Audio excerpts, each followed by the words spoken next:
Hello dear students, আজকের এই video খুবই গুরুত্বপূর্ণ হতে চলেছে। এএনএম জিএনএম পাশাপাশি জেনপাস যে ফর্ম ফিল আপ চলছে এই সংক্রান্ত ডিটেলস তথ্য এই ভিডিওর মাধ্যমে তোমরা জানতে পারবে। তাই ভিডিওটি প্রত্যেকে শেষ পর্যন্ত অবশ্যই দেখো, চ্যানেলটি এক্ষুনি সাবস্ক্রাইব করো, পাশে থাকা বেল নোটিফিকেশান অল করবে, প্রত্যেকটি গ্রুপে কিন্তু ভিডিওটি শেয়ার করবে। ফর্ম ফিল আপ কীভাবে করবে, পাশাপাশি কোন কোন বিষয় রয়েছে যে বিষয়গুলি তোমাদের খেয়াল রাখতে হবে ফর্ম ফিল আপের সময়, সমগ্র বিষয়টা এই ভিডিওর মাধ্যমে জানতে পারবে।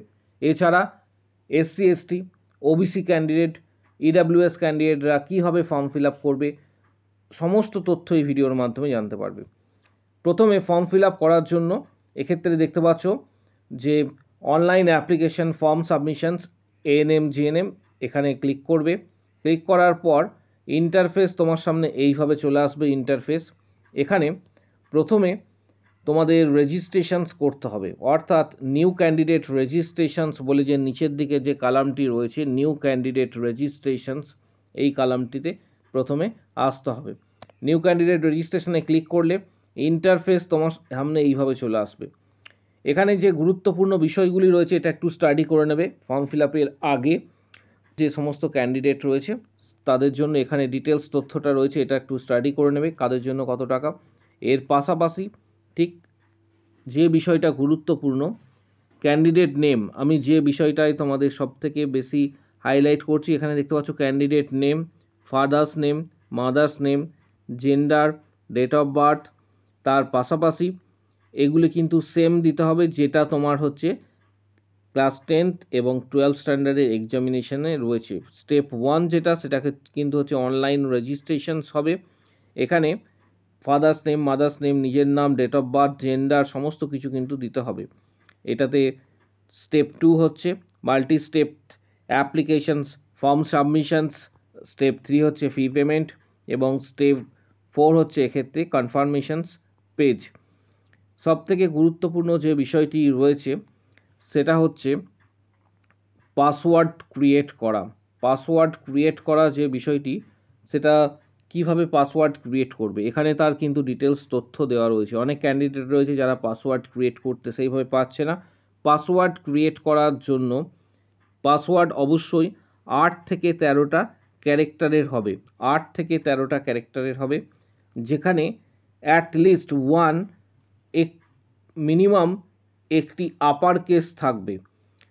মিনিমাম একটি আপার কেস থাকবে, তার পাশাপাশি মিনিমাম একটি লোয়ার কেস এক্ষেত্রে কিন্তু থাকবে। লোয়ার কেস যে লেটার রয়েছে, password must have least one numeric value, 1 2 3 4 এরকম যেরকম নিউমারিক ভ্যালু হয়ে থাকে সেগুলি একটা যেন থাকে, এবং স্পেশাল ক্যারেক্টার অবশ্যই যেন একটা থাকে। স্পেশাল ক্যারেক্টার বলতে এখানে তোমরা দেখতে পাচ্ছ এখানে যে বিষয়গুলি দেওয়া রয়েছে @, পাশাপাশি আরও অন্যান্য যে সিম্বলগুলি রয়েছে, এইভাবে কিন্তু পাসওয়ার্ড ক্রিয়েট করতে হবে। পাসওয়ার্ড ক্রিয়েট করার পর ডিটেলসটা এখানে রয়েছে।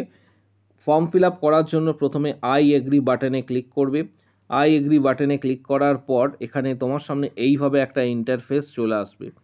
ইন্টারফেস তোমরা এখানে দেখতে পাচ্ছ ক্যান্ডিডেট নেম, ফাদার্স নেম, পাশাপাশি মাদার্স নেম, তারপর হচ্ছে date of birth, day, month এবং ইয়ার, এই সব জায়গায় যেগুলি রয়েছে সেগুলি বসাবে। জেন্ডার, তারপরে ঠিক নিচে রয়েছে জেন্ডার দেখতে পাচ্ছ, জেন্ডার, আইডেন্টিফিকেশনস টাইপ, তার পাশাপাশি হচ্ছে আইডেন্টিফিকেশনস নাম্বার। এখানে আইডেন্টিফিকেশন টাইপে ক্লিক করার পর এখানে দেখবে তোমার কাছে যেটা অ্যাভেলেবেল রয়েছে, যেমন ভোটার কার্ড রয়েছে, পাসপোর্ট যদি, তার পাশাপাশি ration card, class 10 admit card, তার পাশাপাশি স্কুল আইডি যেগুলি রয়েছে সেগুলি তোমার কাছে এগুলি দেবে।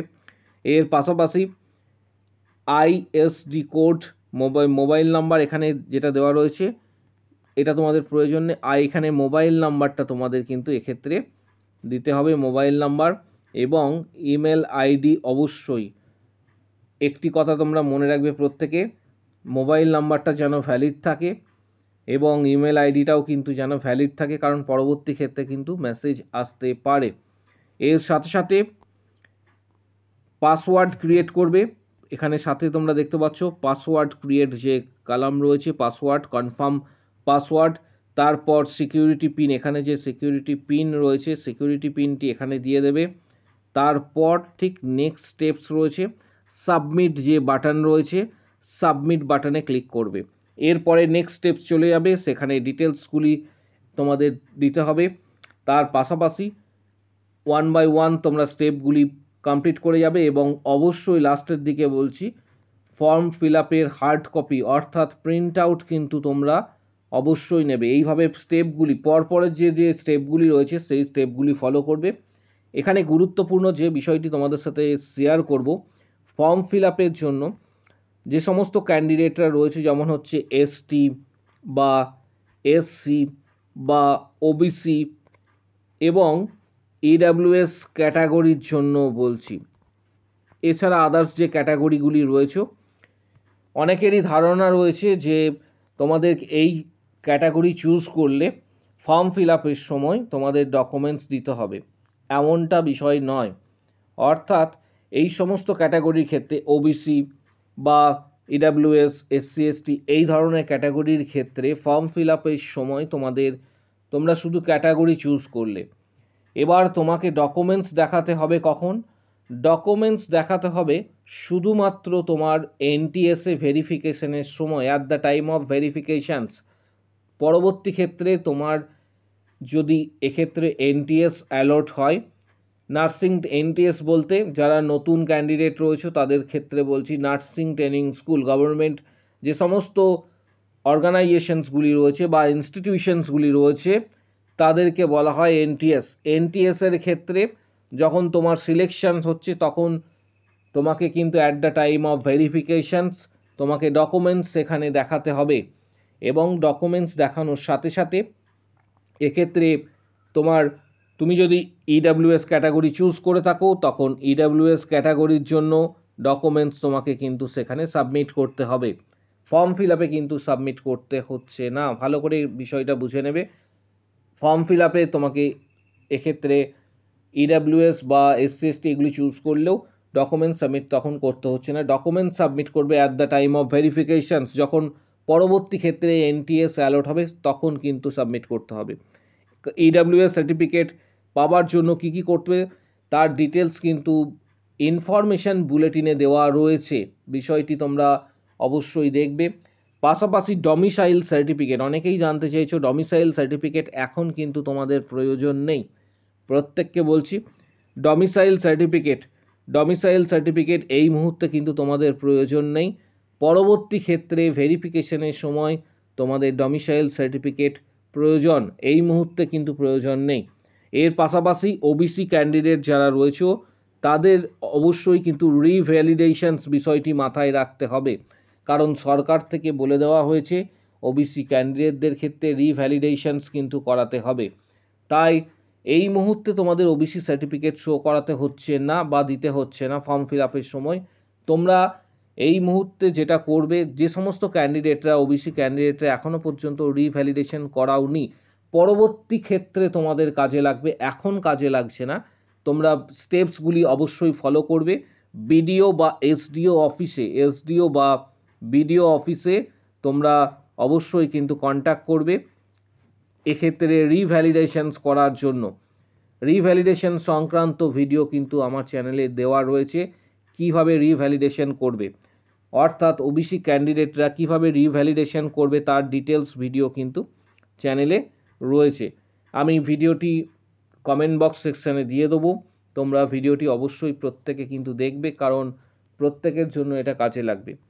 এর সাথে সাথে ফর্ম ফিল আপ করার পর অবশ্যই কিন্তু প্রিন্ট আউট কপি কিন্তু তোমরা অবশ্যই নেবে।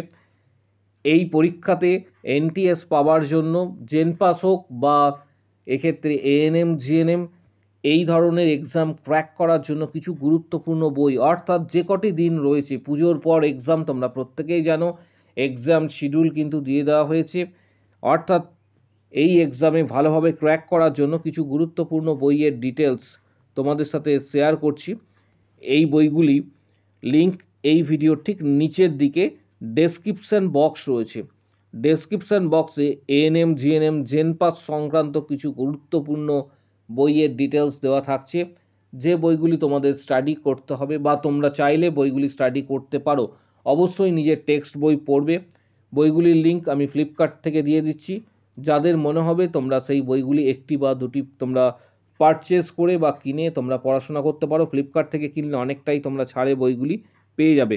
পাশাপাশি তোমাদের যদি কোনো কোশ্চেন্স বা কোয়ারি থাকে, এই ফর্ম ফিল আপ সংক্রান্ত যদি কোনো জিজ্ঞাসা থাকে, অবশ্যই কমেন্ট বক্স সেকশনে জানাও। এর পাশাপাশি আরেকটা বিষয় তোমাদের মাথায় রাখতে হবে যে প্রচুর ক্যান্ডিডেট এতে আবেদন করবে এবং ভালোভাবে স্টাডি করতে হবে। মার্কস ভালো পেতে হবে। যত ভালো মার্কস পাবে, যত ভালো মার্কস তুমি এক্ষেত্রে পাবে, তত ভালো তোমার হচ্ছে জিএমআর র্যাঙ্ক আসবে।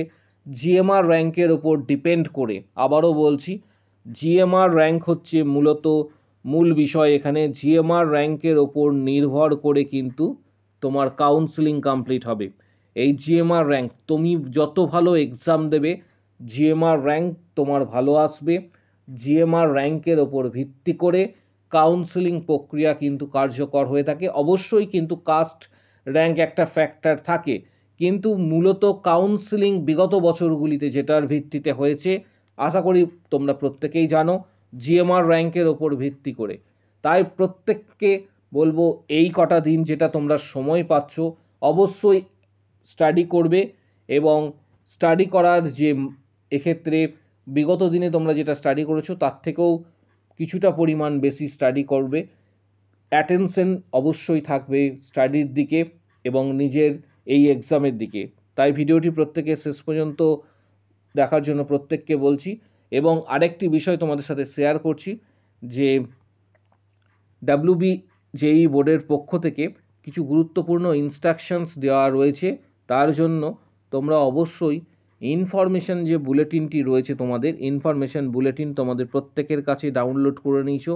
এই ইনফরমেশন বুলেটিনটি ভালোভাবে স্টাডি করবে, প্রত্যেককে বলছি, কারণ সেখানে কিন্তু কিছু গুরুত্বপূর্ণ বিষয় এই এক্সাম সংক্রান্ত দেওয়া রয়েছে। পরবর্তী ভিডিওতে সেটা আমরা ডিসকাস করব। কিভাবে ভালো মার্কস পাবে, কোন কোন জায়গাগুলি তোমরা বেশি এক্ষেত্রে গুরুত্ব দেবে, কোন কোন জায়গাগুলি থেকে মার্কস বেশি আসতে পারে, এই সমস্ত বিষয়গুলি পরবর্তী ভিডিওতে কোনো এক ভিডিওতে ডিসকাস করা হবে। প্রত্যেককে বলছি, আমাদের এক্ষেত্রে Facebook page edu nursing Tanmay sir Facebook page রয়েছে, তার লিঙ্ক ভিডিওর ঠিক নিচের দিকে কমেন্ট বক্স সেকশনে দিয়ে দেবো। তোমরা সেখানে প্রত্যেকে জয়েন করো, ডিটেলস তথ্য সেখানেও তোমরা কিন্তু পাবে।